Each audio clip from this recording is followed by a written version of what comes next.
Then the Lord said to Noah, "Come into the ark, you and all your household, because I have seen that you are righteous before me in this generation. You shall take with you 7 each of every clean animal, a male and his female, 2 each of animals that are unclean, a male and his female. Also 7 each of birds of the air, male and female, to keep the species alive on the face of all the earth. For after 7 more days I will cause it to rain on the earth 40 days and 40 nights, and I will destroy from the face of the earth all living things that I have made." And Noah did according to all that the Lord commanded him. Noah was 600 years old when the floodwaters were on the earth. So Noah with his sons, his wife and his sons' wives, went into the ark because of the waters of the flood. Of clean animals, of animals that are unclean, of birds, and of everything that creeps on the earth. 2 by 2 they went into the ark to Noah, male and female, as God had commanded Noah. And it came to pass after 7 days that the waters of the flood were on the earth.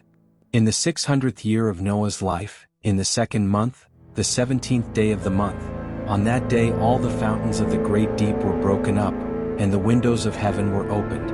And the rain was on the earth 40 days and 40 nights. On the very same day Noah and Noah's sons, Shem, Ham and Japheth, and Noah's wife and the 3 wives of his sons with them, entered the ark. They and every beast after its kind, all cattle after their kind, every creeping thing that creeps on the earth after its kind, and every bird after its kind, every bird of every sort. And they went into the ark to Noah, 2 by 2, of all flesh in which is the breath of life. So those that entered, male and female of all flesh, went in as God had commanded him, and the Lord shut him in. Now the flood was on the earth 40 days. The waters increased and lifted up the ark, and it rose high above the earth. The waters prevailed and greatly increased on the earth, and the ark moved about on the surface of the waters. And the waters prevailed exceedingly on the earth, and all the high hills under the whole heaven were covered. The waters prevailed 15 cubits upward, and the mountains were covered. And all flesh died that moved on the earth, birds and cattle and beasts and every creeping thing that creeps on the earth, and every man, all in whose nostrils was the breath of the Spirit of life. All that was on the dry land died. So he destroyed all living things which were on the face of the ground, both man and cattle, creeping thing and bird of the air. They were destroyed from the earth. Only Noah and those who were with him in the ark remained alive. And the waters prevailed on the earth 150 days. Then God remembered Noah and every living thing, and all the animals that were with him in the ark. And God made a wind to pass over the earth, and the waters subsided. The fountains of the deep and the windows of heaven were also stopped, and the rain from heaven was restrained. And the waters receded continually from the earth. At the end of the 150 days the waters decreased. Then the ark rested in the 7th month, the 17th day of the month, on the mountains of Ararat. And the waters decreased continually until the 10th month. In the 10th month, on the 1st day of the month, the tops of the mountains were seen. So it came to pass at the end of 40 days, that Noah opened the window of the ark which he had made. Then he sent out a raven, which kept going to and fro until the waters had dried up from the earth. He also sent out from himself a dove, to see if the waters had receded from the face of the ground. But the dove found no resting place for the sole of her foot, and she returned into the ark to him, for the waters were on the face of the whole earth. So he put out his hand and took her, and drew her into the ark to himself. And he waited yet another 7 days, and again he sent the dove out from the ark. Then the dove came to him in the evening, and behold, a freshly plucked olive leaf was in her mouth. And Noah knew that the waters had receded from the earth. So he waited yet another 7 days and sent out the dove, which did not return again to him any more. And it came to pass in the 601st year, in the 1st month, the 1st day of the month, that the waters were dried up from the earth. And Noah removed the covering of the ark and looked, and indeed the surface of the ground was dry. And in the 2nd month, on the 27th day of the month, the earth was dried. Then God spoke to Noah, saying, "Go out of the ark, you and your wife and your sons' wives with you.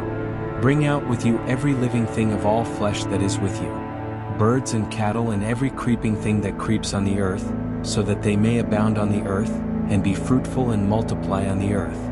So Noah went out, and his sons and his wife and his sons' wives with him. Every animal, every creeping thing, every bird and whatever creeps on the earth according to their families went out of the ark. Then Noah built an altar to the Lord, and took of every clean animal and of every clean bird, and offered burnt offerings on the altar. And the Lord smelled a soothing aroma. Then the Lord said in his heart, I will never again curse the ground for man's sake, although the imagination of man's heart is evil from his youth, nor will I again destroy every living thing as I have done. While the earth remains, seed time and harvest, cold and heat, winter and summer, and day and night shall not cease. So God blessed Noah and his sons and said to them, Be fruitful and multiply and fill the earth. And the fear of you and the dread of you shall be on every beast of the earth, on every bird of the air, on all that move on the earth, and on all the fish of the sea. They are given into your hand. Every moving thing that lives shall be food for you. I have given you all things even as the green herbs. But you shall not eat flesh with its life, that is, its blood. Surely for your lifeblood I will demand a reckoning. From the hand of every beast I will require it, and from the hand of man. From the hand of every man's brother I will require the life of man. Whoever sheds man's blood, by man his blood shall be shed, for in the image of God he made man. And as for you, be fruitful and multiply, bring forth abundantly in the earth and multiply in it. Then God spoke to Noah and to his sons with him, saying, And as for me, behold, I establish my covenant with you and with your descendants after you, and with every living creature that is with you, the birds, the cattle, and every beast of the earth with you, of all that go out of the ark, every beast of the earth. Thus I establish my covenant with you.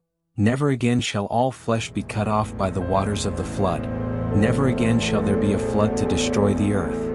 And God said, This is the sign of the covenant which I make between me and you, and every living creature that is with you for perpetual generations.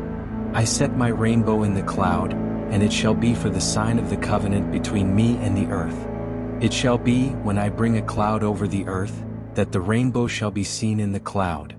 And I will remember my covenant which is between me and you and every living creature of all flesh. The waters shall never again become a flood to destroy all flesh. The rainbow shall be in the cloud, and I will look on it to remember the everlasting covenant between God and every living creature of all flesh that is on the earth.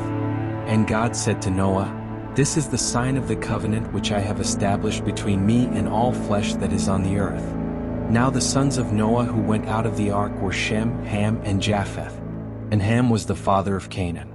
These three were the sons of Noah, and from these the whole earth was populated. And Noah began to be a farmer, and he planted a vineyard. Then he drank of the wine and was drunk, and became uncovered in his tent. And Ham, the father of Canaan, saw the nakedness of his father, and told his two brothers outside. But Shem and Japheth took a garment, laid it on both their shoulders, and went backward and covered the nakedness of their father.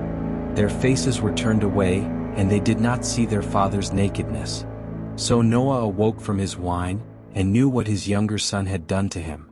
Then he said, Cursed be Canaan, a servant of servants he shall be to his brethren. And he said, Blessed be the Lord, the God of Shem, and may Canaan be his servant. May God enlarge Japheth, and may he dwell in the tents of Shem, and may Canaan be his servant. And Noah lived after the flood 350 years. So all the days of Noah were 950 years, and he died.